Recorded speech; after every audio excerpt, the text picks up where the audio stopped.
What's up, Juventini? Welcome back to your channel dedicated to La Vecchia Signora, the AJC. It's match day, second leg of the Champions League playoffs. PSV hosting the best damn club in Italy, Juventus, and we're ready to take care of business. We got the first target for Motta on the line, which is round of 16 qualification.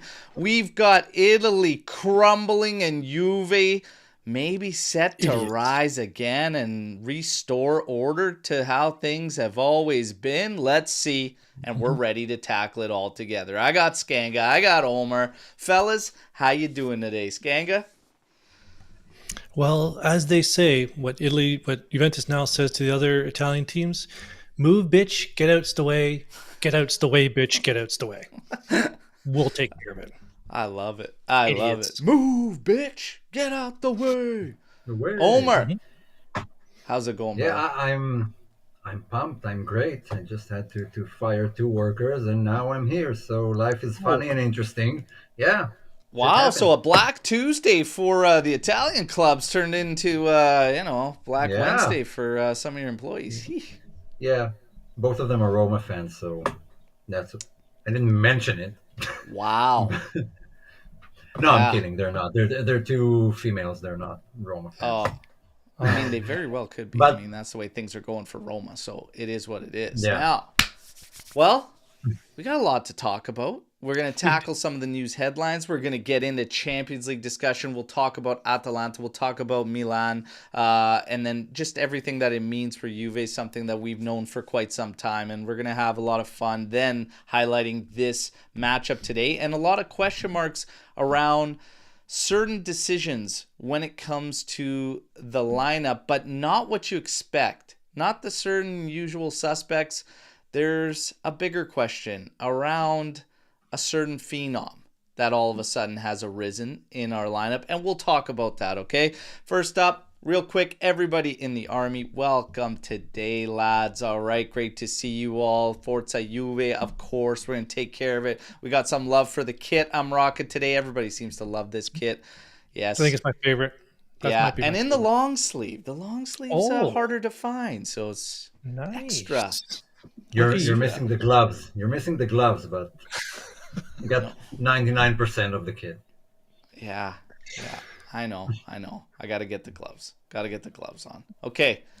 But now, actually, we got to take the gloves off because we got to look at everything here in the news. Tether joining the Juventus family.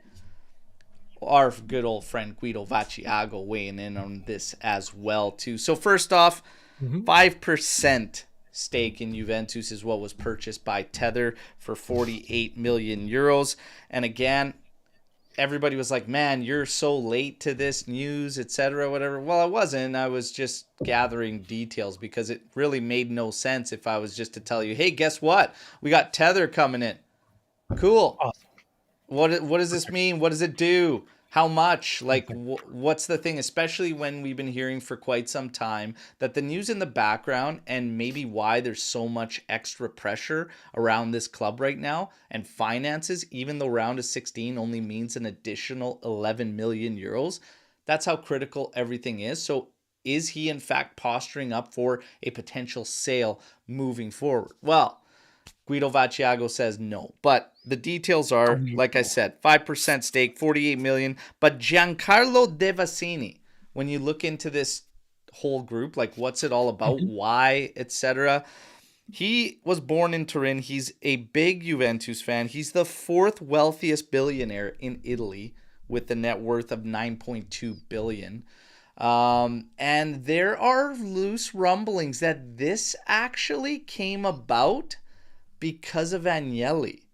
So, again, still just rumblings and gathering everything in the grand scheme of things. What does it mean? Not a whole bunch, other than they've picked up 5%, possible future collaborations, and there are some rumblings about maybe a sponsorship and maybe becoming the main sponsor. We just wait and see. And then, obviously, AI, working in AI and everything like that, and geared towards the future. They did mention something interesting about essentially catapulting our ability to communicate into the 21st century. It's like I bet you the first thing they do is they go in there and they get rid of everybody's desk phones. Just get all the phones out of the building. And yes, that's Agnelli's fault. So just get all the phones out. That's going to be their first thing. But you want also, in all seriousness, it's great to be attracting these types of companies. It just shows another step forward.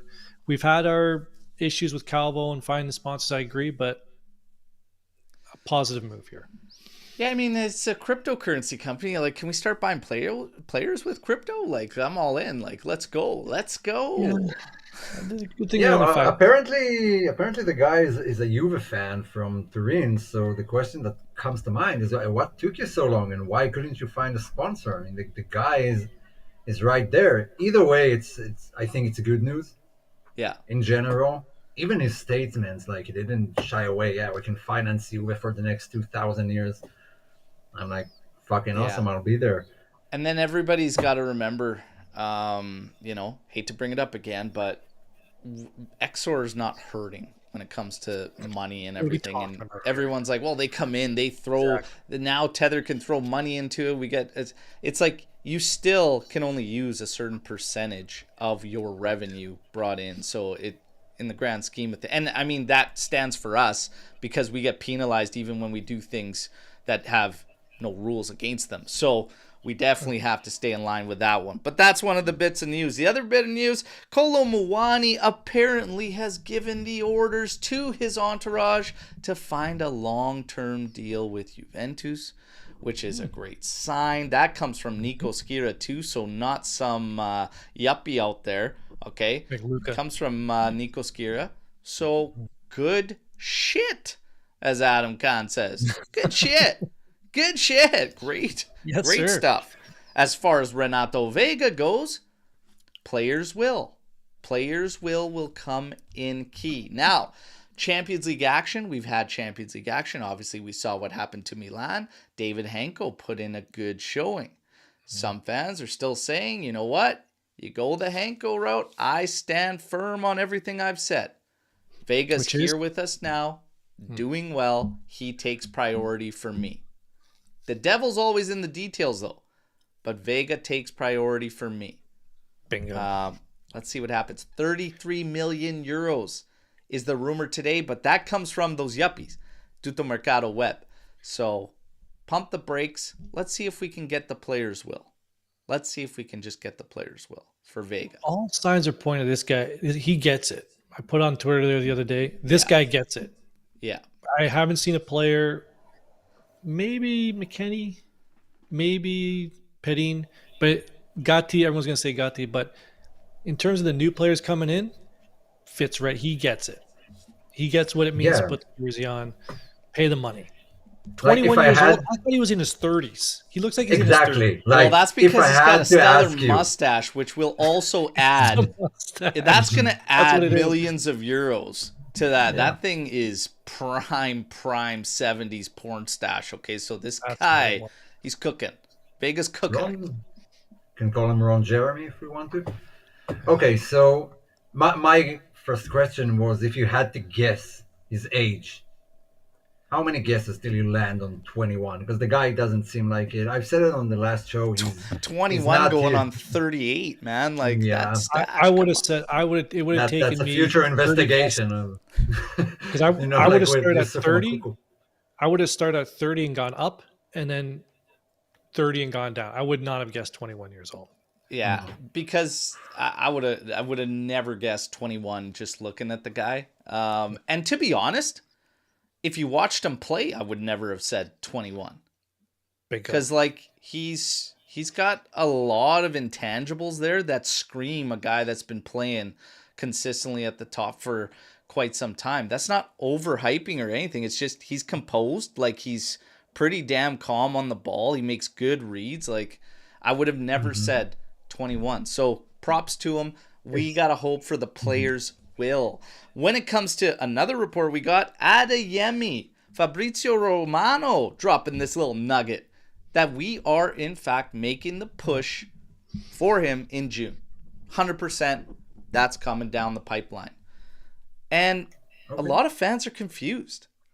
why are we pushing confused. for wing? Like, if you've got Kolomouani that can also play as a winger and striker, you're looking to keep him around. You've got Imbangula, you've got Yildiz, you've got Chico, you've got Nico, who his deal just became permanent. We're definitely going to try to make Chico's permanent unless something goes completely sideways. What's the point? You guys see the point in Adeyemi? Or unless they're looking to sell Imbangula, but Yeah, that's what I'm thinking. Like one midfielder has to leave, possibly Mbangula, because the other guys were just signed, and Ildiz I don't think is leaving. So maybe just it's just shoring up the lines and adding some more depth. Question again, devil's in the details and the price and whatever. But if there's anything we learned from the past mercados like January is that we know nothing of players. I don't know if he's going to do well or not. I would not have bet on Vega and Wani to perform the way they do, and I would not have bet on Coop Miners and Douglas Luiz to perform the way they did. So yeah, Adiami is still a young dude, super fast. A lot of aspects he still need to work on in his game, but it doesn't mean he can't become Juve material after coming here.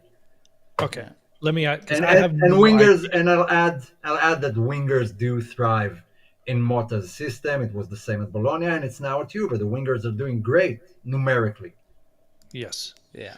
Let me ask you guys a question because I have no idea who this player is. I don't even know where he plays. Is you always have to upgrade. You always have to be looking to upgrade, right? Every mercado you got to upgrade which pieces, and unfortunately, sometimes a player like Mbengula has to be sacrificed. Would this player be an upgrade over Mbengula?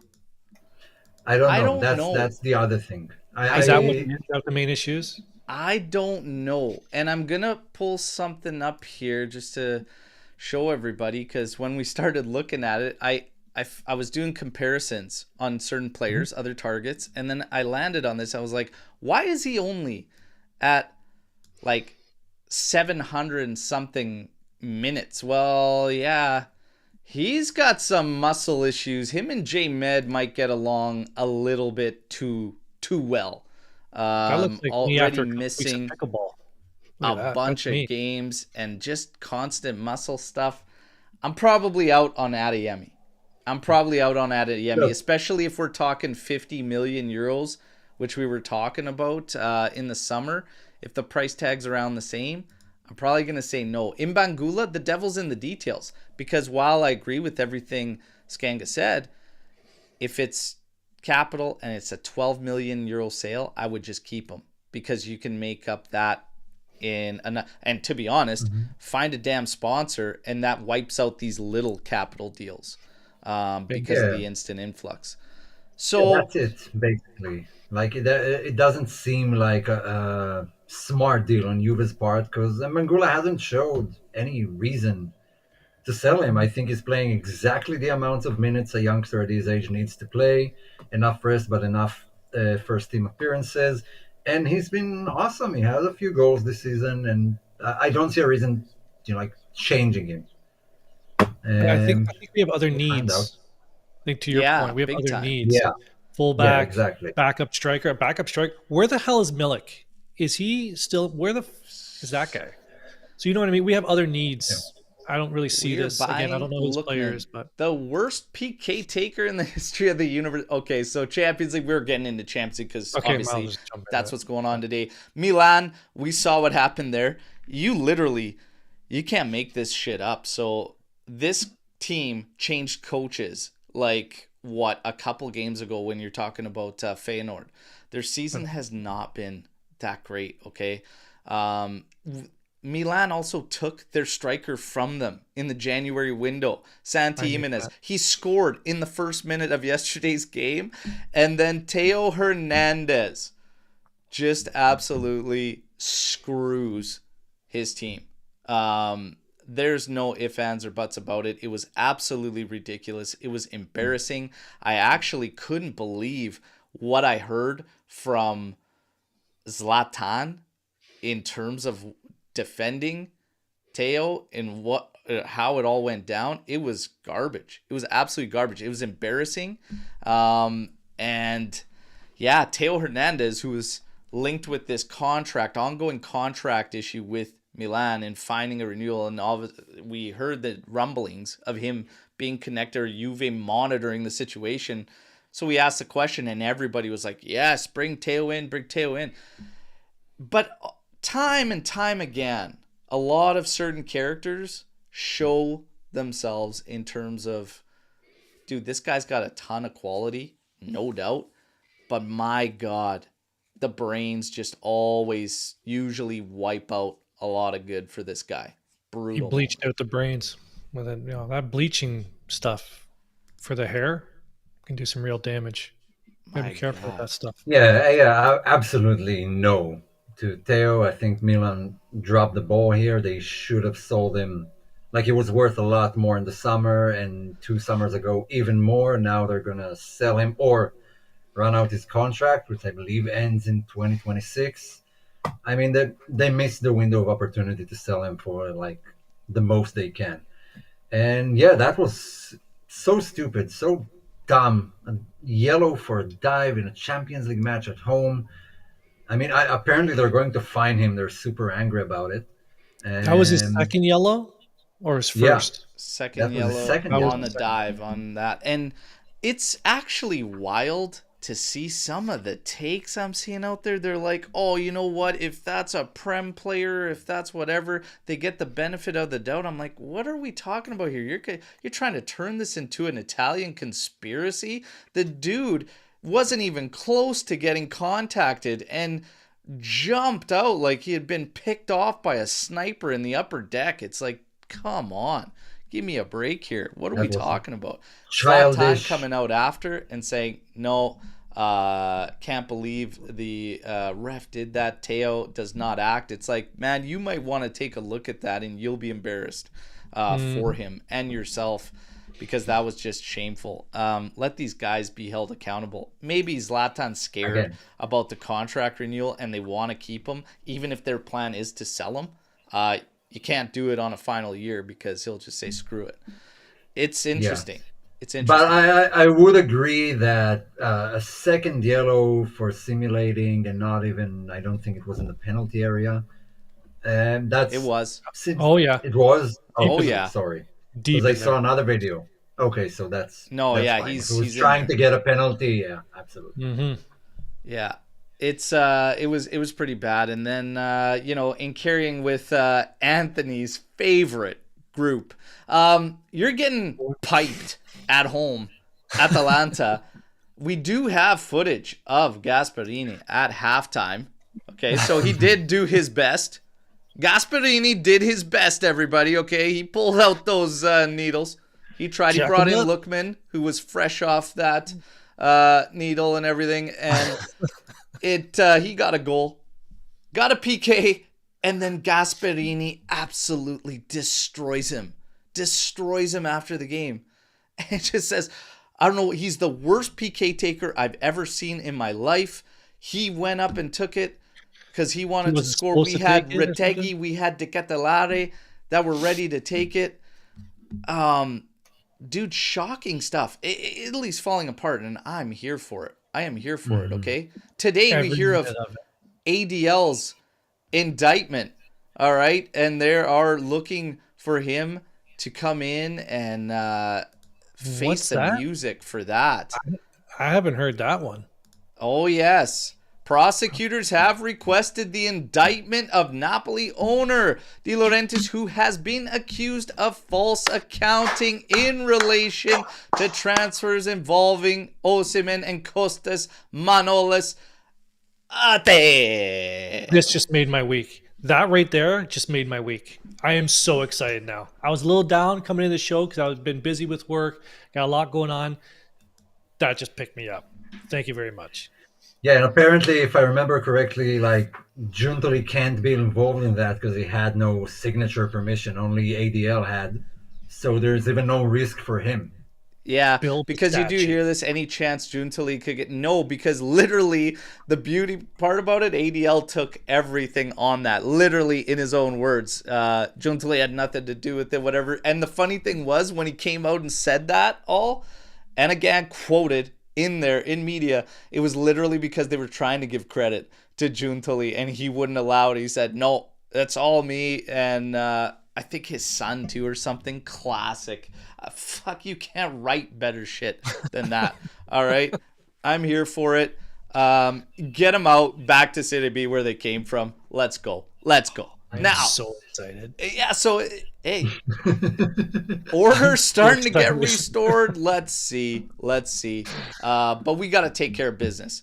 So that's the Champions League thing. But Gasperini, I just wanted to touch on this because every single time that you could possibly think about, okay, could he do something at a big club? He goes again and just shows you why he does not have the fucking chops whatsoever. Because that's just garbage. And Lookman came out on his Twitter, on his socials, putting out a big post of how embarrassed he is and how he never in his career has he been singled out and attacked like that. Gasp, you were getting piked at home. It's not your substitute's fault that came in and scored a fucking goal for you. Meanwhile, you got Toloi running around like a fucking UFC fighter. Dude, I don't even know what the hell that whole excursion was. Like Gasperini just, UFC. you know what? So- You got a bad batch of juice, man, and it didn't work. Too bad, so sad. But you know what? Gasp, anybody thinking about it, he shows you why. No chance. Whenever I come on here and talking to this mic and say Atalanta is a fucking clown show, everybody in the comments is always like, Skanga doesn't know what he's talking about. Are you listening? Do you guys get it yet? This team is a fucking clown show. The wheels will always fall off. Them, Lazio, Roma, Bologna, Fiorentina, Udinese, the tires always fall off. They are who they are. Can you just get with it? Do you understand yet? And that's not to anybody specific. That's just to the world in general. Okay, so I'll add my more serene analysis. This Champions League review has very much turned into Chihuahua check-in because they're all fucking Chihuahuas. Love it. Yeah. So about Gasperini, first of all, Lookman afterwards he had a long post which he said, I didn't ask to take the penalty. The player asked me to take the penalty, and they were already like 3-1 down at home when they had the penalty. So it's pretty childish and cowardly to pin it all on Lookman in that penalty. Now Gasperini, I don't want him anywhere near Juve, and I'll tell you why. He's he's a system coach, and it takes a lot of time to get his things working. He's been at Atalanta since 2016. With all the praise they get and everything, up until last summer, they had nothing to show for it. Now, are you ready for a 4 or 5 year project that will eventually be a Europa League or whatever? And no, none of us. He's a streaky character. He always had those types of outbursts. He doesn't handle defeat very well. He was at Inter, signed in June 2011, fired on September 2011. He lasted It's a good 3 run. months. It's a good run. He didn't make it through the summer? No, he was fired like a few match days in. Yeah, a few match days in, he was fired. Nice. And we don't have like time for long-term projects. You know, we already started one. Want to go back? Listen, it's tough to say. Like, okay, so first of all, Suarez just says, how can they be a clown show if they're above us right now in the table? Give it time. Give it time. Skanga says, give it time. We'll pass them. Listen, I think it's hard also to just be like, dude, you got no trophies to show for when you're at Atalanta, because their objectives are not the same as our objectives. Of course. And it's completely different. But for him, he's doing what they need, which is to bring players' value up. They're buying on the cheap and they're selling high. So for them, the financial is great. And if they get something out of it, trophy related, that's fantastic. To get a Europa League there, that's big. That's huge for them. And they're in the mix. Can they make that next jump? Well, then they have to start playing the game like the other teams that are above them are, which is not always selling immediately and getting that group to push a little bit further. Will they do it? I don't give a shit, because I really don't care. It comes down to us, And the whole point of this Champions League review and these teams crumbling, etc., is because now we know the exact same thing that we've known all along. As I said, don't bank on that 5th Champions League spot. Take care of your own shit, Juventus. It's Juventus versus Juve. Always has been, always will be. We are our own worst enemy, and today we got to take care of business. And we got to, again, advance to round 16, even if it's just 11 million euros, whatever the hell it is. This is a team you should be advancing on. Could it be a banana peel match? I mean, it very well could be, because we don't know what Juventus is going to come up consistently. I will say this, though. The second half against Inter, bring me that consistently, and I guarantee you that this team will do much better overall than we have up until this point. Omer said it perfectly in the post-match there, and he did use Space Jam as the reference point, but it's like, here, drink this magic juice. It's just water. You've had it in you all along. This team has been capable of more than what we've achieved. It's time to finally show it. Is Motta finally starting to lean on the right guys? That's kind of a question that we are going to start to cover as we get to their lineup. First, let's take a look at PSV, okay?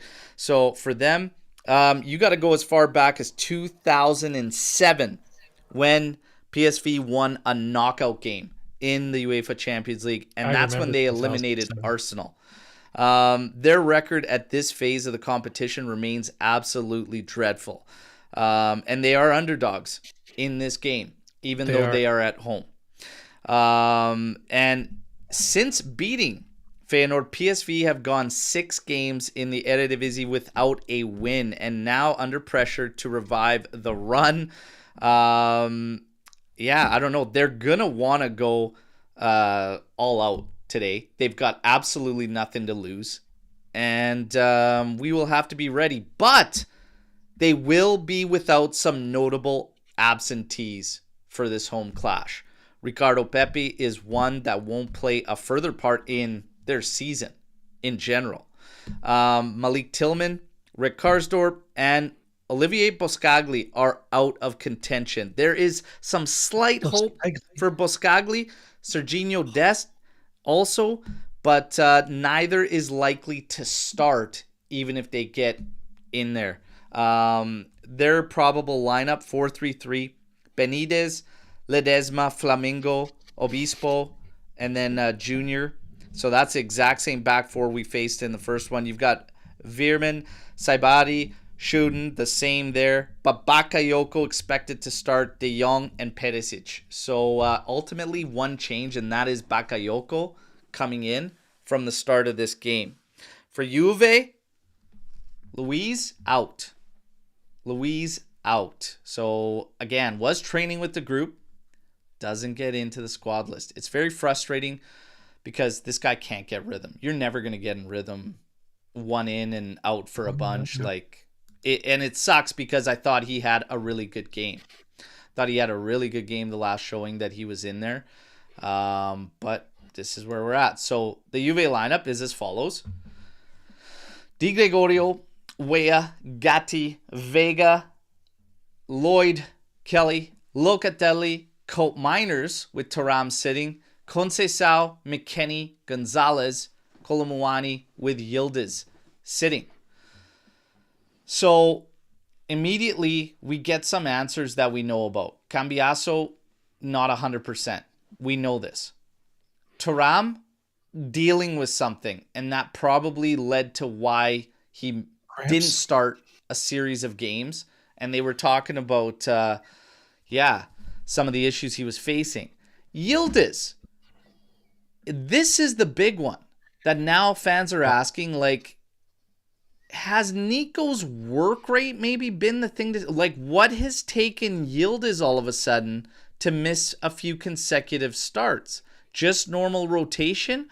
Or is there maybe some trust factor going into that? Like, is anybody asking the question? A lot of fans are like, what's going on with Yildiz all of a sudden not being able to start? Because many feel he's a must start with what he brings. Where are you guys at with that? Are you asking the question?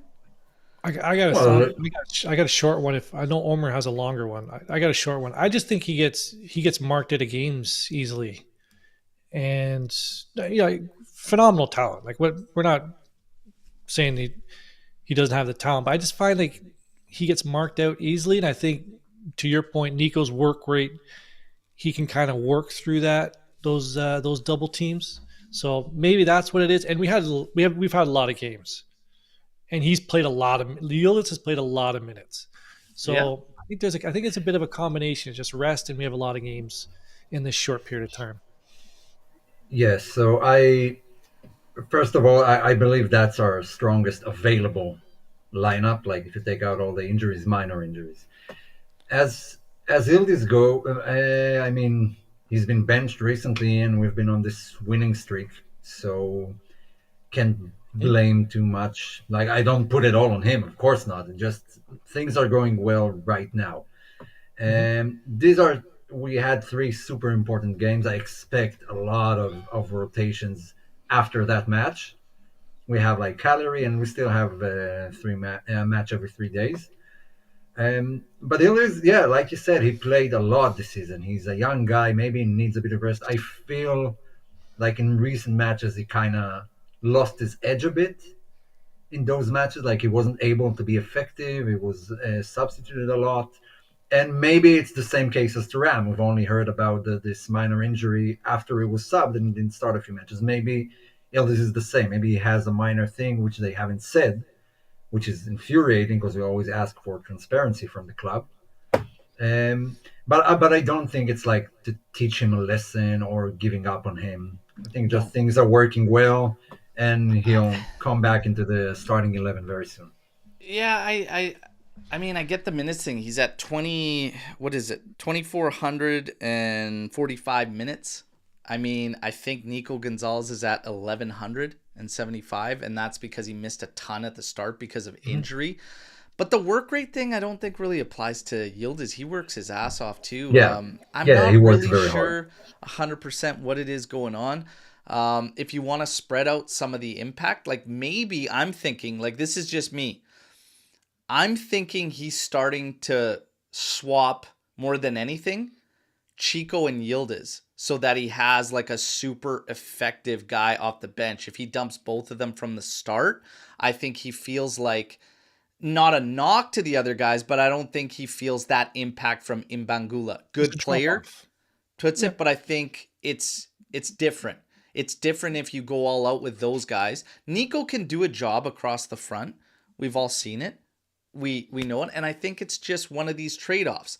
Who does he want in there from the get-go? Chico or Yildiz? I don't think it's any knock on Yildiz. I don't think it's any knock on any of the players, but I think that's what he's going to start doing to maybe give himself just something more from the bench at all times.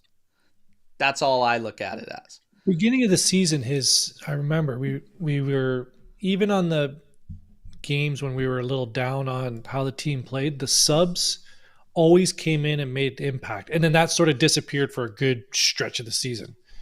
Now, to your point, I think he's going back to that to say, I need my substitutes to make those impacts that they were making earlier in the year. Yeah. That's a good point.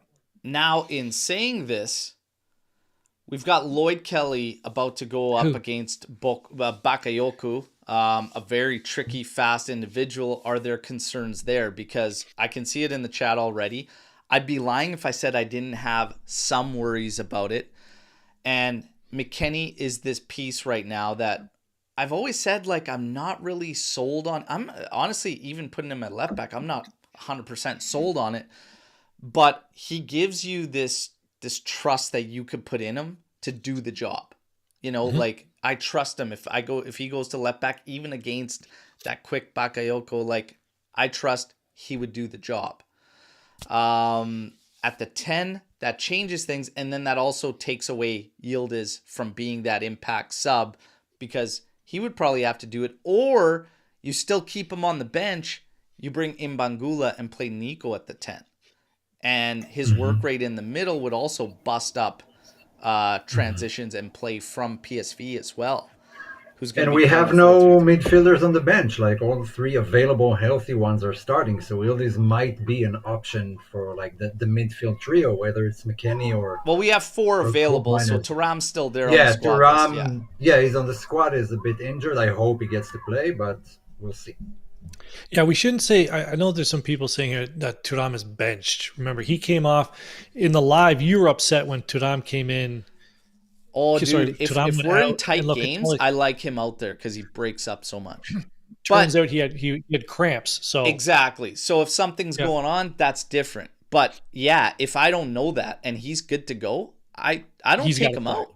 I don't take I him Oh, out. agree. never, never. No, No one he's. offers what he Yeah. offers. I've been giving Yeah. that guy so much praise, and I stand firm on all of it. He is our best midfielder right now, hands down.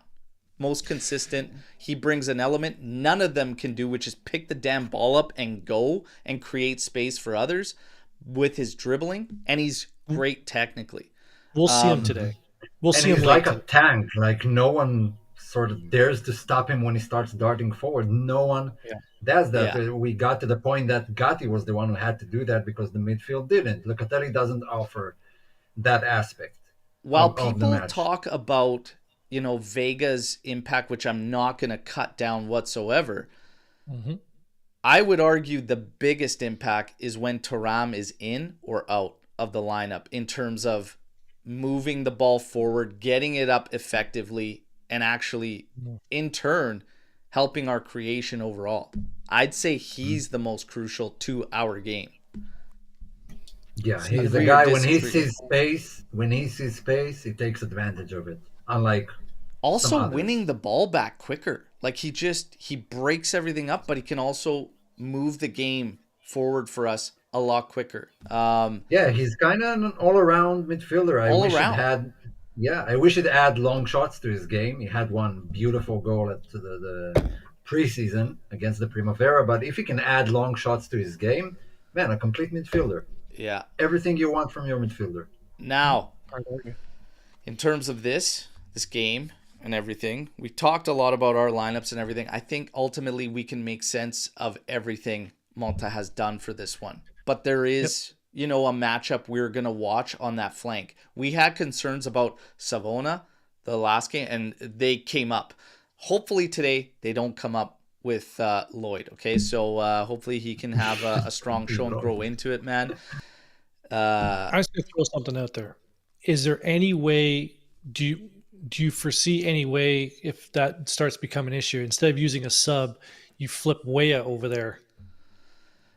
Kelly won't go to the right. I don't think he's ever done it. No, He's he should always go. left CB, left We should back, go. right? We You'd should have go to more use a left, sub. like to the dugout.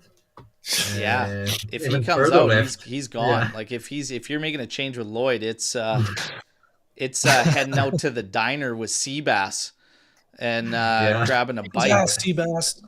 So, great Dumb and Dumber reference there. Great movie. Brilliant. One of my all-time best comedies. Probably top 5 easily. But Lloyd, come Yeah. on, Lloyd.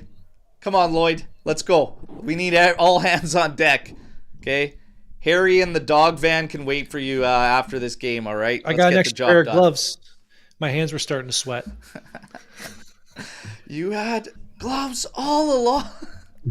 How about yeah. a vacation in Aspen We're in the to the Rockies. AJC? That where the John beer Denver's flows full of shit. wine.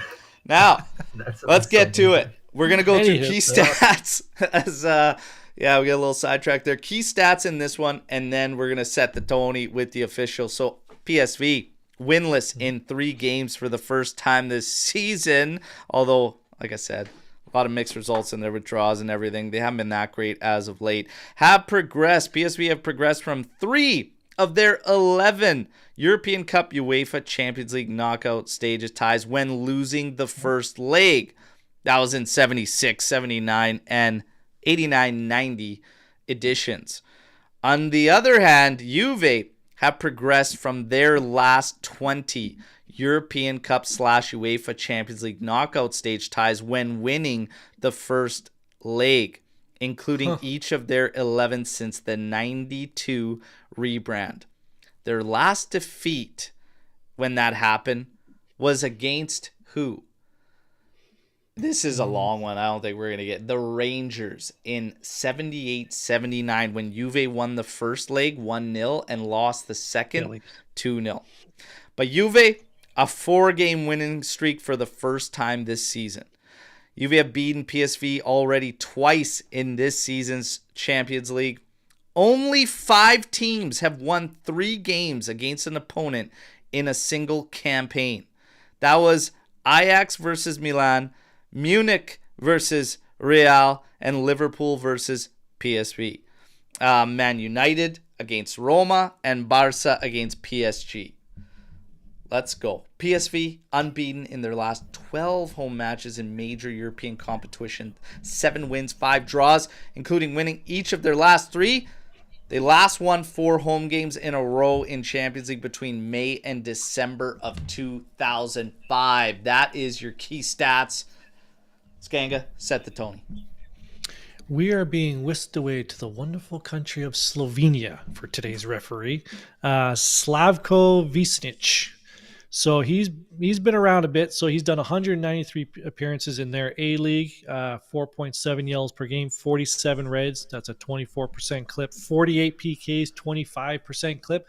One of the lower ones we've seen. Normally the referees are somewhere in like the mid-30s. Champions League, he's done 47 matches, 4.2 yellows, 5 reds, 11%, 4 PKs, 8.5%. This guy keeps the cards and the whistles away. So we got ourselves a dogfight. he's gonna let him play, boys. He likes to let him play. All right. So from one dogfight right into another, and they're gonna be hungry. They're gonna be getting after it. Now we got to find out, where is our confidence level at? It's prediction time. Final score. 2 tiebreakers. Who wants to kick us off? I can go. Oh, Yeah. go for it. So yeah. Juve being a favorite is a bit of an understatement. They are a heavy favorite today for the win. Like it's minus 290. Like that, you don't even throw Chicote anywhere near that. You keep the Chicote in the pocket on that bet. I'm going to go with the 3-1 win at plus 2100 for Juve. I got Chico scoring at plus 390, Coop bagging one at plus 390. Also, Muani scoring one at plus 210. Thuram, if he comes in, he's plus 700 for a goal. Not bad bet. I'm also going with Muani. I'm riding this bet till it hits. 3 or more shots on target plus 1100. I am riding that son of a bitch until it pays out. I also like a Coop Miners assist at plus 650. Side note, Chico assist plus 600. Also not a bad bet right there. I like that one. All right. Omer, you all set? Okay. Yeah, I see this game going 2 ways. One is they come out guns blazing, score early, and then we're in trouble. So for me, Juve have to lock it down for like 30 minutes and then start piling up the pressure, pushing forward, but not allowing too much like they did against Inter. And everyone keeps bringing up the Liverpool match. I mean, look at the starting lineup for Liverpool in that match. You don't know at least 5 players there. And the other way is Juve comes out guns blazing, get an early goal, and let's go. It's party time. I think Juve will take advantage of Eindhoven's enthusiasm, being at home and everything. But they have scored against us twice in both matches. My bet is 3-1 Juve after 90 minutes. Fuck yeah, let's ride, Omer. All let's right. ride, buddy. Yeah. I like it. I think. Is that it? That's all your bets? You're just 3-1? Juve win the coin toss, first corner to... Prop bets. We're down to prop bets. Just let's go out on the high with the 3-1 there. First yellow in the 89th minute. I think... So, I want to see us. No disrespect to PSV, but you just came out with a very intense second half against Inter. I want to see the same level there from the get-go with this team. If we don't get that, I think that it'll be a longer, drawn-out situation for Juve. I do see this game ending with the same scoreline as the first leg. So I think it's going to end up being 2-1 Juventus. I think we're going to get one. We'll get the first. I believe they will equalize on a mistake coming from us at the back, like all our goals. That we concede, and then it gets interesting for a while, but ultimately Juve pulls away for a 2-1. So we go back and forth on the 3 goals in this game, but Juve finishes 2-1. Goal scorers, I'm actually going to put Cope Miners down for a goal in this game. I'm going to put Cope Miners down. Free kick goal? Maybe. I don't know how. I'm not ready for that one, but I'm just gonna say he gets on the board. He gets on the board. Cope Miners is only plus 390 for a goal. Scoreline 2-1 is plus 900. And you know who gets the second? Yeah, Kenan Yildiz to put everyone at ease off the bench. And there's your 2 goal scores for Juve. All right. And my guess was Vega. Oh, all right. Yildiz is I'll take plus, it. Oh, Yildiz is plus 320. A Vega goal, I had to scroll all the way down for it. I think it's like plus 3,000 or something for a Vega goal. It's way up there. That sounds like George saying this game screams 1-1. It could very well be. We got Forza Juve with the 2-1. We got a 4-2 here. We got Forza Inter's prediction, but we're not going to pay attention to that. Thanks for your support, by the way. I like the video. Shocking. He called for the big PSV victory. Skippy 3-0 Juve. Oh, yeah. I'd love that. 1-1. I wish. Late PK sends us through. Whew, we're going to sweat this one out, eh? Juve Pulse 3-0. Paolo coming in there with a 2-2. 1-0 Allegri style. 2-1 Juve. 2-1 Juve. Cope Miners. And Kelly getting a goal. Gio. 2-1 Juve. Cope Miners scores. So we got a lot of 2-1s out there. A lot of 2-1s. If Kelly scores, I'm running in my underwear right after the match in my neighborhood. If Kelly scores. That on video. How's that different from when he doesn't score? He just does this all the time, people. It's nothing special. Yeah, it's he always kind of weird. That's how but then I have someone attending and checking to see that I don't bother civilians. Now I'm going to go freestyle. Yeah. Easy. Okay. I'm kidding. So someone needs to refresh me here. There's no more away goals rule, right? So does any PSV win by 1 goal, send it to overtime? How does this work? Somebody help me out. Basically, yeah. If they win by 1 goal, like after 90 minutes, you go into extra time. Okay. Yeah. There's no more away goal. Okay. Extra time kicks. Extra time kicks. No more away goal. Now, we're getting into Storm the Bar now. The predictions are in, everybody. We wait and see what goes on. Unfortunately, I don't believe there will be a watch-along. No watch-along today. Work. Can't get out. Can't get out of it. You know? Maybe, but I doubt it. Now, I got to say this before we get Storm Barn. I got my own Storm the Barn that stemmed off the Cope Miners discussion that we got into late because I ridiculed a certain pundit's take on Cope Miners, calling him the worst. And he tried to defend himself saying, could be the worst signing in Juve's history. And I said, absolutely not. Like, he's already made it clear that he won't fall in that category. I'll get you, Ivan. Now, what was interesting is what came from that discussion. Not the pundit who was so defensive, acting like a clown, actually saying that I didn't listen to the video or hear the video. No, I said that's you saying that if he continues like this, he could be the worst sign. I'm telling you flat out, no, he can't, because of Arthur Melo, number 1, right out of the gate. And he said, well, that doesn't count because his price tag was inflated for book reasons and everything. I said, so we paid way too much for a guy that we never used? Sounds like the worst signing in history. That would qualify it for, wouldn't it? It's laughable. But what came out of it too was certain people's opinions that a free signing can't be the worst signing because he was free. And I said immediately, that's bullshit. It's bullshit. You mean You're paying him a telling me paycheck? that what it comes down to is basically expectations versus output. I said it's fair to say Cope Miners hasn't met expectations. Totally fair. Yes. But to Agreed. call him the worst signing in the history of Juventus is literally, and I'm going to flat out say it, and as I pretty much told him in the nicest way possible, it's stupid. It's a stupid take. And he got burned for it, and rightfully so. Hey, buddy, if you're mad, be mad at your employer, CBS, who put it out there, okay? He didn't answer the question. And he never answered the questions that were They asked raised him up. who has so far been Juve's worst signing, and he answered, in the future, it might be Coop Minor. That's not an answer to the question you were asked.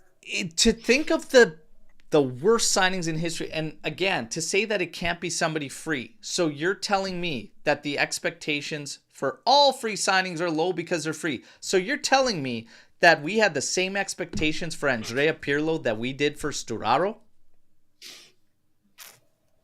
Well, That's what it sounds like. Paul Pogba, the second Fucking signing Mel of him. Burke. Okay? Bingo. There it is. Paul Pogba was a free signing, second one around, and that did nothing but cost us, 10, 11 million a year for nothing. That's one of the worst signings based on how it played out. Krasic, Diego, the chat is on fire here. And they're like, talking about those are and they're big talking names. about they're lower fees. It doesn't matter. It's expectations versus I'll give you one. I brought up immediately to them. Marco Piazza, who we literally just got rid of for absolutely nothing because you could never sell him. He never played.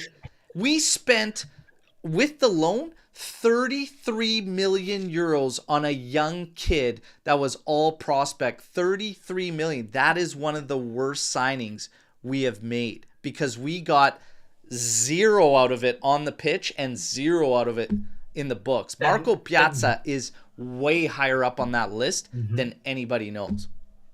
And we're going for like known names. Like if you go down the pecking order and go, I mean, Lucio Estigarribia, Peluso from, I mean, some of the names, Pacienza, all those guys, they were worth nothing. Yeah. Bag of shit. Ramsey Melbourne was actually fine. More than some of these other guys we would find. But it's just interesting to hear this. And they put out these ridiculous things. And meanwhile, as he's saying this, his employer puts up the graphic that Cope Miners has the most created chances in this team at 44. That's what really made me laugh is like, dude, I watched the video and I literally see a reason right there why he's not the worst signing in our history. Because creating 44 chances is more than a ton of guys have done. So statement. It's hilarious, but it's just... It's ludicrous. It's for likes. And it's always around Juve in media. Juve only does wrong. And that's the part that makes me laugh. Meanwhile, he probably got what he had coming with Milan yesterday, so take that, and here's one of those for you. But the discussion... I found funny when people said, no, free agents can't be the worst signings. What? They're usually on inflated salaries. So, expectations. You think Paul Pogba came with zero expectations? Oh, my God. Pogba 2.0? Like, what are we even talking about? Yeah. Now, let's get to Storm the Barn. And I'll just say this. George, you're absolutely right. That's exactly who it was. And on Twitter, we kind of gave him the gears. And rightfully so. You're going to put stupid shit out there. You deserve it. Now with Atalanta, Milan out, would the revenue be bigger in case we qualify today? So it's still around the same for the next phase. But after that, there's only 2 teams to split. So the next set of money that does go to Italy, should Juve and Inter advance, they split it. Hopefully we get Arsenal, knock them out, and Inter just disappears into the abyss where they belong. And then we would get all of it that goes there. You But split it with the amount of teams from your right, country? I thought you just get a certain amount for your team for making that next round. yeah, you do. But there's also bonuses in there for the countries. I'm pretty sure. And then I didn't know I'm pretty sure because I read somewhere about that. Like there is a financial benefit, but it sucks for the coefficient. Like it's, Yeah, you're that's happy. Omer It's was talking about a that. bittersweet thing, right? But yeah, nothing for this round. It's the same 11 million that comes into play. I got to storm Okay. the barn if they start getting quiet. I got a quick one. Go ahead. Well, there's a bunch in there, but go ahead. We'll just rapid fire. What is McKennie's best position? Like where a lot of people have an issue with him in the 10. For you two guys, We I talked think we all about it. agree he should be on the field. But Yeah. where should we be playing him? We talked about it like 2 episodes ago, Oh, sorry. maybe Okay. before Inter. I think his best attribute is his versatility. That's why I don't think he has a set position. Got it. Not the same positions, but I would compare to Thomas Muller, for example, who doesn't have a set position. Wherever you put him, he delivers across the front line because that's the type of player he is. And I think that's where McKennie's strength is. And that's why you can take him off because you always have players missing at Juve. Yeah. If I had to pick the best, it's going to be honestly a spot where Weah right now is just cooking, but he's the best as a right back. I mean, Weston McKennie's the best as a right back in my personal opinion, or this box to box freedom midfielder, but it wouldn't work if you had Thuram out there too, in my personal opinion. So I think right back is his And best. Okay. But Weah Weah's playing cooking. well. Weah's cooking, Weah's so you killing don't it. take him out of there. And McKennie, he'll do a job wherever he goes. It's not the cleanest as a 10, but he's giving you everything he has, and that goes for half the battle. Yeah. Well, I have an STB too. If you're already were the one asking, I think it's the first time in 3 years we have yet to mention Dushan's name once. In I don't know how many times, how much time are we in? An hour and 15 minutes. Yeah. Usually we just carpet bomb 57 it. minutes, yeah. Yeah, 50, I don't see the timeline, only you. It's I was weird. like, we were on Why for do you? 2 hours already? I'm done. Yeah, I lost track of time. And I find it a bit weird. Like, where do you stand on Vlahovic if his name doesn't pop up? Not even in the chat. Like, it popped up once in the chat.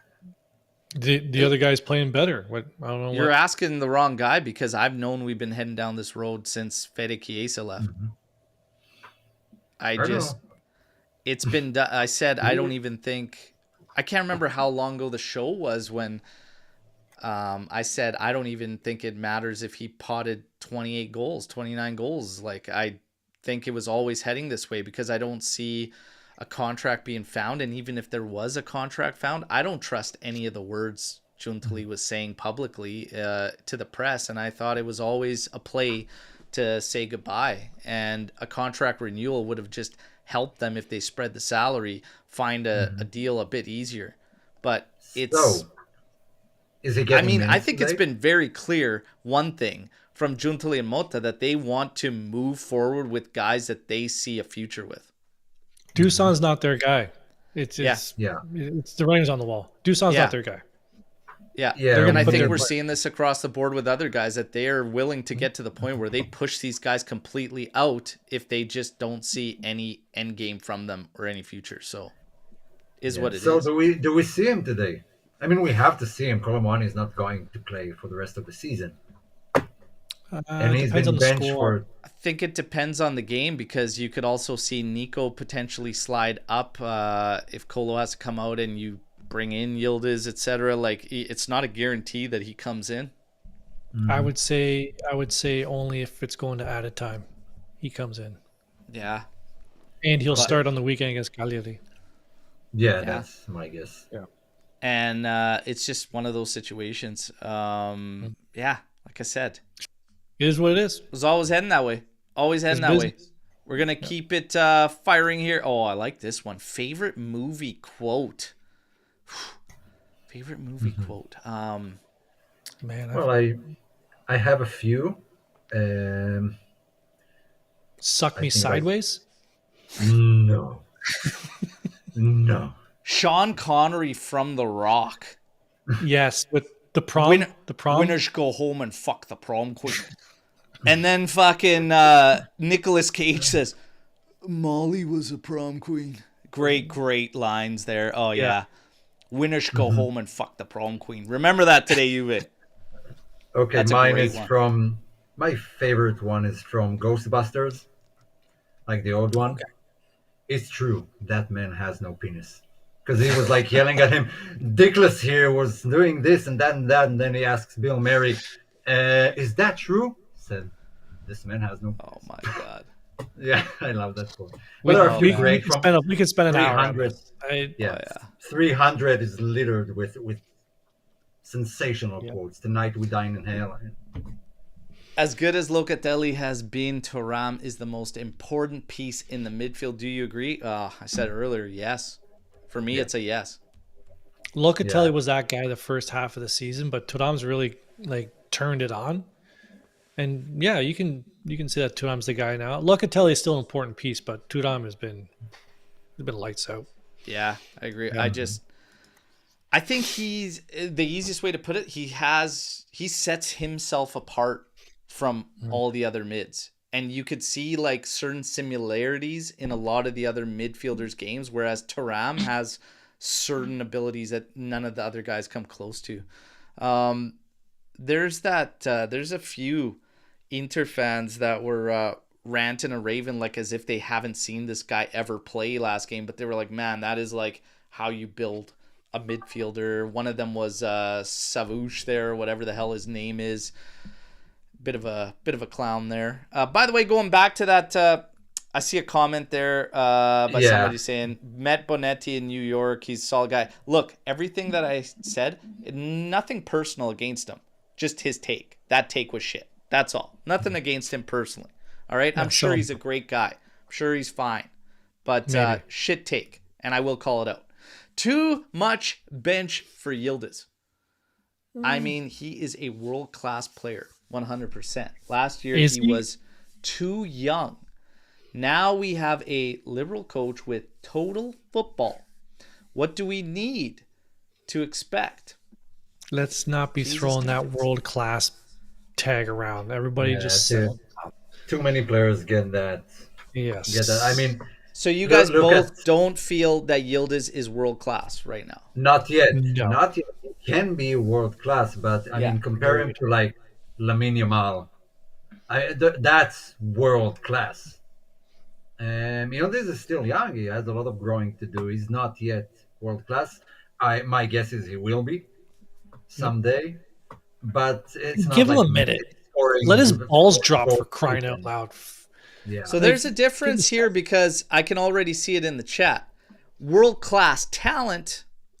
Is he world-class just yet? He has everything it takes. He's got to the be tools. World-class. He's just he has world-class moments. That I would say. He's got the same thing for me that I fault even Chico, who's I think a great player, but they're not there until that efficiency cuts in. And the last game against PSV was prime example of our lack of efficiency when it comes in the attack. You have too many sequences, too many moments that come out with not even an attempt. All that shit has to be cleaned up. Like he's not there yet. And I think consistency plays a part in it too. You can't just be like, oh, this guy is world class based on like what? Like a stretch of 10 games, whatever. Like consistency plays a part in world class as well.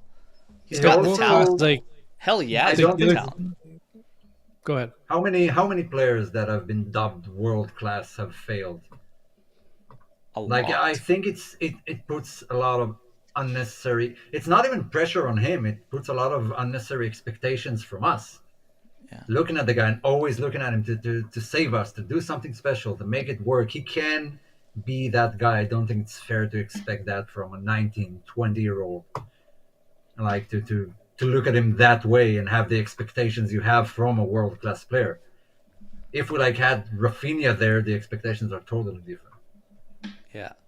I don't know if Ivan. I don't know if I agree with this one that Dybala wasn't world class. Okay, so world class is like when you look at the lineup on paper, it's just that player just sticks out, and the other team has to game plan for that player. When Not even Dybala that, but was like one of your players that would make almost all of, that's how I look at it. Like almost all other rosters, this guy is gonna make, and in his Yildiz ain't prime, there. Like he's not in making Yeah. yeah, every Like roster across the big clubs. Guarantee, like he's not. when did Xavi and Puyol started being considered world class? When they were almost 30. Yeah. And no one said this about them before, like the run Barcelona had in those years. Gotta be patient with those guys. Can't put that pressure on them and those expectations on us. Yeah. Yeah. Dybala was head and shoulders above what Yildiz is when he was in his prime. Like two players head and shoulders. He was unbelievable. Dybala like at that time would have started on a ton of fucking teams everywhere. Like he was lights out. He was like the prime Dybala was just crazy before the injuries got him towards the end of his, and he was crazy, man. Like the guy was producing magic. So yeah, he was world class. My His friend numbers used to say too that were fantastic. Everything, my like friend, goals, assists. He's on our list for he stands pretty high on all-time assist getters at Juventus. Free kick rate insane. Like the guy was world class. I'd say, yeah, for sure. Interesting though, and great. That's a hot take though that Dybala was not. But we love hot takes. Keep firing. And guys, reminder: get the likes up. Let's go. Look at this. Great showing on Champions League match day. Love to have you. Been consistently high up here with the 130s. We love it. I said this the last show, and I'm going to just reiterate it. It was tough these past few years with all the turmoil, all the turnaround, all the shit that was going on. And we always got these big showings for like the tough to do episodes. Like really, really hard to do episodes when we were all pissed off. We were all venting. Now it's like, let's try and get the positivity going. After that big win against Inter, we were so stoked to see the big numbers because usually like the good moments, the good times, like celebratory moments, it'd be like a lot less. It's like, no, that's the time we need you to come around. Yes. Like, let's go, let's pick it up. What was your worst?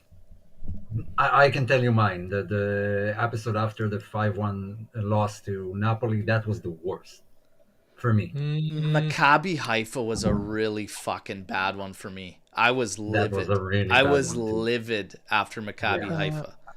I would say the 4-0 loss to Empoli after we got the point deduction.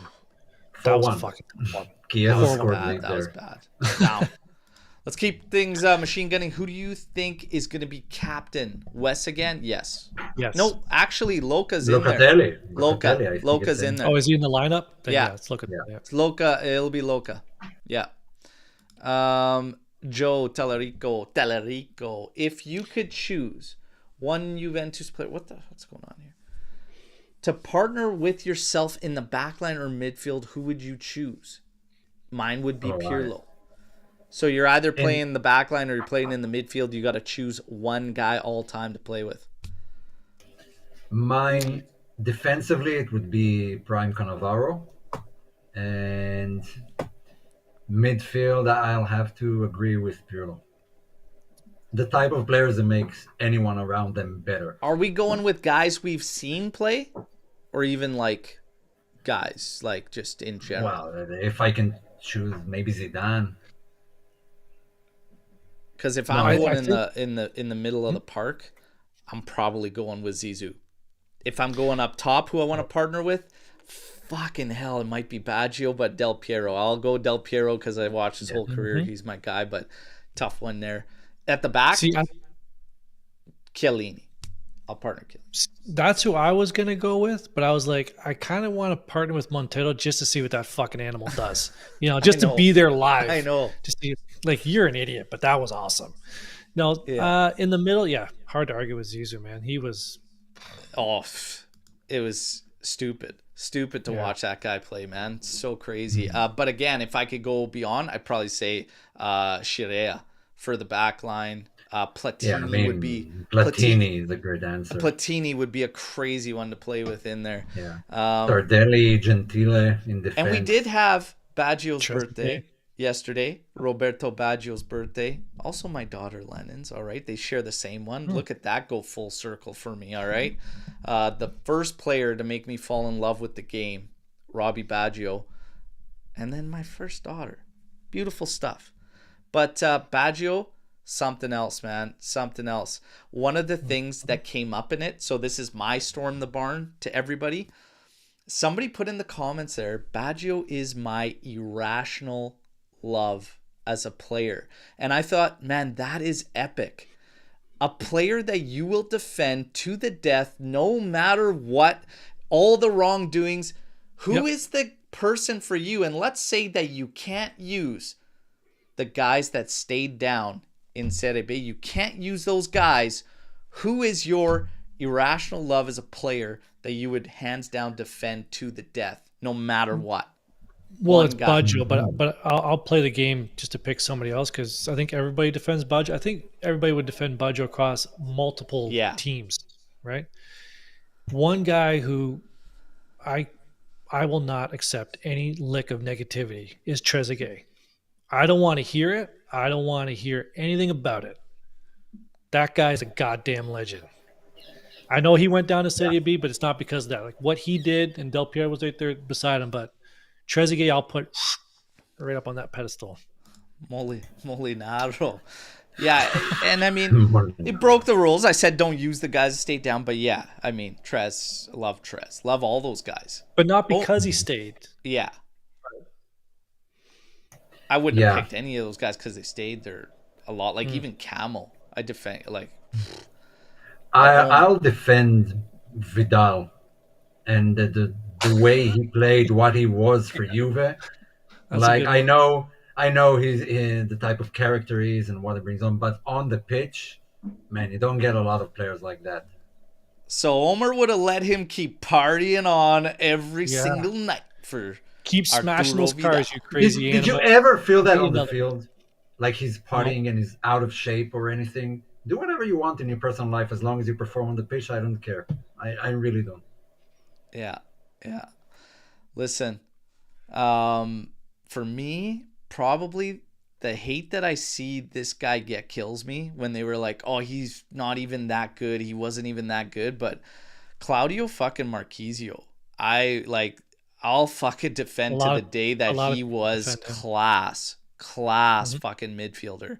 And the people that were always like, oh, he just loved because he went through the ranks of Juve. It's like, fuck that. The dude was legit. So Claudio's probably one of the guys there. But yeah, it's good. It's good to see that. It's good to see that. We got a lot of Pirlo's in there. You got Trez in there. It's cool. Dybala would be Lex's, obviously. We know that. We've seen that wholeheartedly. And for Lou, it's Rabiot. He actually told us that before we were coming on for that particular question. So I asked him and he said, hands down, Adrian Rabiot.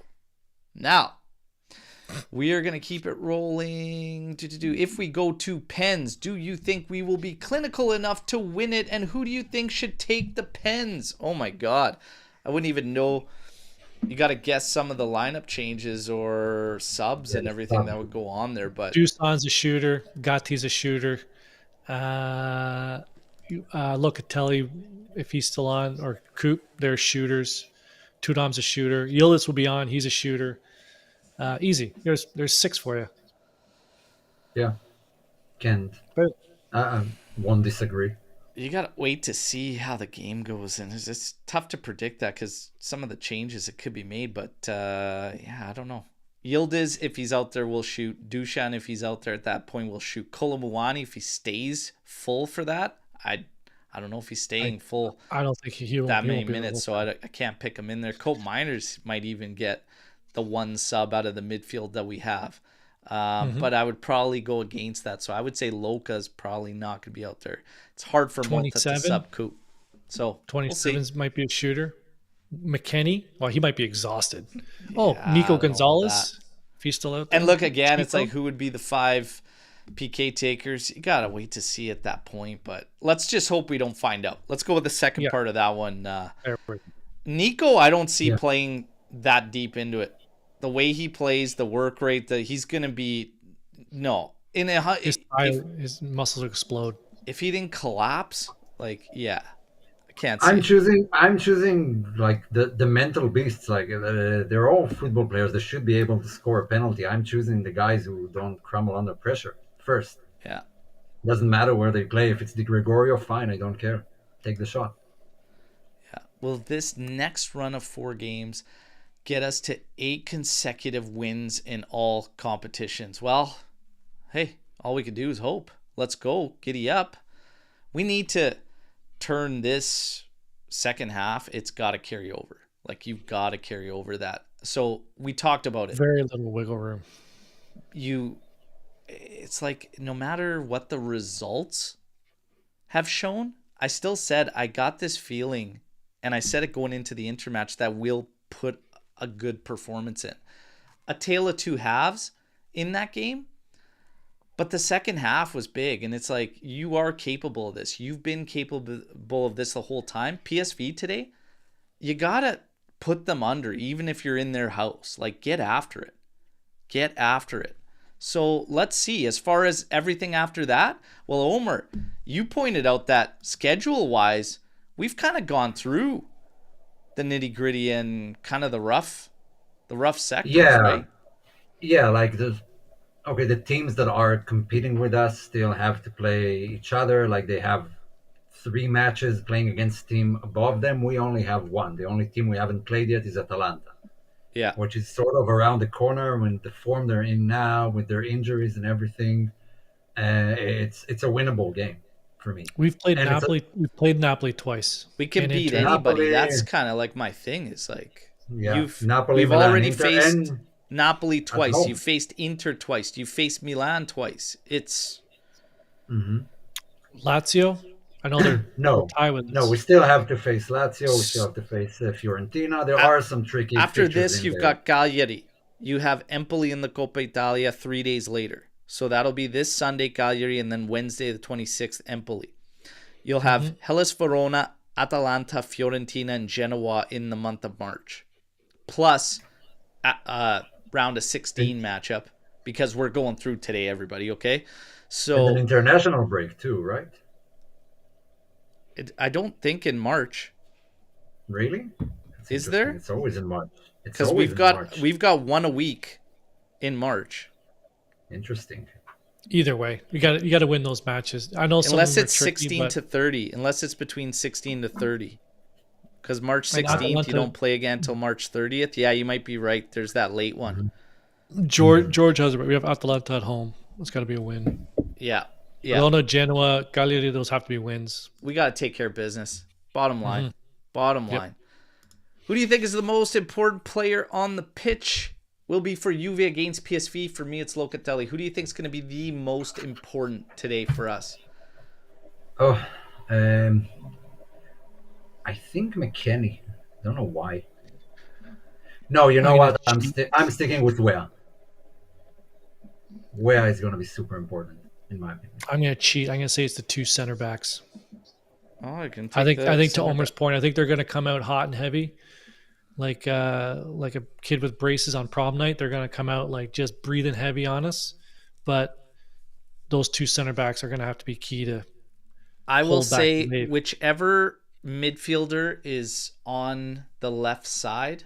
This graphic says Coat Miners. I actually think it's going to be Luca, and the reason I say that is because they are going to try to channel in on Bakayoko against Lloyd Kelly. I can already see it coming a mile away, so that midfielder will be critical, and so will Vega, who will play that side as center back. So I'm going to cheat to a certain degree and say the midfield and center back on that side in support. That little triangle on the top right there, whoever those 3 are. Yeah, so that's what I'm going to go with in this one. You can only pick one brand, the rest disappear. Kappa, Nike, Adidas for Juventus kits. I'm a slappy for the first and the last one, but Nike makes some banger kits. Like Yeah. Kappa's like traditional. Adidas, they've been okay. If I had to rank them, I'd go Nike, Kappa, Adidas. Really? Yes, I think Nike Hmm. made the If I best had to kits. rank them, I'd go Nike last. I'd go Kappa, Adidas, Nike.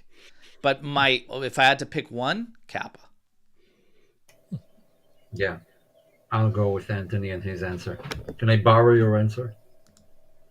Sure. No, rearrange Shit. it. Not to take away from these guys because ultimately they're performing, but I still don't think players like McKinney, Weah, and Gatti are players to win you trophies. Great rotation players. Thoughts? That's how you win trophies is with rotation If you play. win trophies, um, like if you need rotational players to win trophies though, so they could be strong rotational pieces. This came up. Maybe saying because they're starters because they're starting today. Oh, so They're like playing a lot as of minutes starters, you can't win trophies with these guys, and I mean, because they are yeah, but rotational players. is it because of these guys? Is it system? Is it whatever? Like, I mean, yeah, I mean, is it our age in general? A 24-year-old team, like experience? I mean, it you got to find balance across the team. But we're Ultimately, what winning it comes games with down those to. three. Like we So won 4 in a row. Like Way has been arguably our best player in the last 4 games, yeah, I mean, right? So if you have a lot of guys that are, I don't know, when you're looking at them and you think overall, when you rate them, you see them as rotational pieces at best, yes, yep, then I mean, it does kind of speak to yep. the expectations of trophies or like big time trophies. It's like, okay, well, if you ultimately see Gatti as a third at best center back, then it says a lot about what we're trying to deal with this season, right? McKennie, as good as he is, as good of a utility piece he is, if you ultimately think once you strengthen the team, he's at best a rotational piece, you still need them, but it says a lot about where you're at currently. So I could see But the where he's going system, with it, but the right? system, if you have a good system, then those players, if they all fit in the system and the system's working Yeah. well, are they still considered rotational players, or are they fit that system? It's Well, a that's tough just one. it. So like you overachieve for a reason or you're right where you're at. It's like, Mhm. well, what are we doing? I think for the most part underachieving. I still think this team is Fair. capable of way more points in Serie A than what we've gotten. So, Hmm. I'm looking for there's a famous Marcello Lippi quote exactly about that. Like he'd prefer 10 system players than 10 World Cup players because they can get you further. I can't find it, but I wait. I got time for like one more, unless you guys are going to go longer. no, he can keep looking for that. We're going to machine gun Kelly Hmm. on center back and Vega at left back. Would that be working? I am not comfortable yet with Lloyd Kelly at center back. Definitely not in a Champions League second leg. Flat out. Vega's been our best. Vega's been our best center back this year. Klu's been playing very well, but Vega's Yeah. he's locked in there. Sorry, Would you like Teo from Milan? No. I still can't believe he's French, but no. Hmm. If if we sell Cambiaso, I would go all out on Destiny Doggy. Well, okay. Hugh All out. Doggy That's my next. Yeah, coming back. Making the comeback. All right. Where is he now? Tottenham. Tottenham. Hmm. Yeah, Will we go sporadic 4 for 4 in our next run of games? PSV, Cagliari, Empoli, Verona. We're going to lay it The out on the tricky line one. here. The Are tricky we one is going? today with the draw, because a draw gets us through. So, but we have to win those other 3. Is Empoli, is that a 2-legged match or one? No, it's No. one. 1. Then it's. I say we go. I see a draw somewhere in there. No, fuck it. That's 4 wins. Yes, we will. 4 wins. Yeah. I was going to say we got a draw in there is the safe bet. But yeah, no, for the vibes, fuck it. Yeah. We're doing it. We need the We're vibes. doing it. Yep. Let's go. Let's go. That's questionable there, erected Sned. But what is with all the Savona hate? In my opinion, we are lucky to have him as a 4th string fullback. It's Agreed. not. Well, I actually he said isn't. He isn't the fourth string. He's a starter. That's my issue. my issue is he's not a left-sided fucking player. That's my issue. And he's got a groin issue, and you're starting him like, what are we doing here? You don't need to do that. So going back to the whole McKennie thing, he doesn't absolutely have to play at the 10. He's a utility piece. I think he has to be on the pitch, but Savona did not need to go through that against Inter. That was crazy. But Also, nonetheless, here we are. Everybody, that wraps it up. It's match day. We got to advance. We got to go through to round of 16. It is crucial. This is the first target for Motta that is on the line, and that is reaching round of 16. And let's get the job done. The predictions are in. Skanga, Omer with 3-1. Myself, same scoreline as the first one, 2-1. Get those likes up. As I said, apologize, no watch along today, but the watch along returns for the weekend. I'll be around on social media, and I'll bring you some recaps. Omer? Yes, I want to hear it. Okay, so Lippi said, to this day, I am not convinced of having brought together with me in Germany the technically best players that could have been. But I was firmly convinced I called the ones that could create a team, and they could play with one another to the best of their possibility. In this day and age, you win if you become a team. It doesn't necessarily mean that you've got to have the best football players in the country. It's possible that the best altogether don't become a team. It's like a mosaic. You have to put all the pieces together. It's a fucking puzzle. It's a fucking puzzle. And Motta, you got to put it together, all right? You might have lost a few pieces for a bit of it, but you got enough pieces now. Let's get it going. Forza Juve, I got to quit my job. Well, let's get things fired up then if that's the case. Okay. You want us to quit our jobs? All you people contact Juventus and tell them to start paying us. Then we'll think about it. Actually, shout out to everybody that launched the Chico Selly there in front of Juve for me and stuff like that. That was awesome. Appreciate that you guys all loved me screaming Chico Conceição for like friggin' 3 minutes straight. But you guys, clip anything that you enjoy, take everything, share the content, like the videos. Okay, we appreciate all the support. And maybe one day I can say fuck it. See you later, guys, and just rock this. Okay, but until then, yeah, I'm working. Enjoy the match. I'll talk to you after it. Post-match show tomorrow with a special guest, someone from the Army. Massimo is coming on to join us tomorrow for the post-match. Can't wait for his debut. Everybody, enjoy, and hopefully we got a victory show tomorrow. Till then, fino alla fine, Forza Juventus. Let's give PSV one of these today. Let's go, everybody. Ciao, ciao. Set the tone.